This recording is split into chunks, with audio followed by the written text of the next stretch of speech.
nekako mi se čini, s time sam provociran, da se nekako rukometni klub Metalurg želi predstaviti kao jedan klub koji je slučaj klub. Metalurg nije slučaj klub. Metalurg je jedna obitelj. Jedna obitelj. I svakoj obitelji, koji puta dođe malo do nesporazuma, do problema.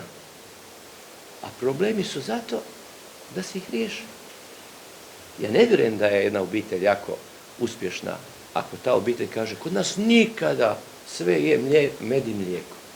Ja ne mislim tako da je med i mlijeko. Imamo problema, eto, to je došlo ovdje slučaj problem,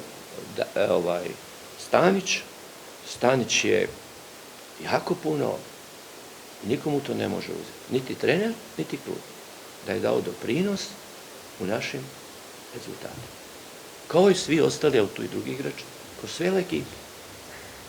Nije demagogija kada kažem da je tim najbolji igrač.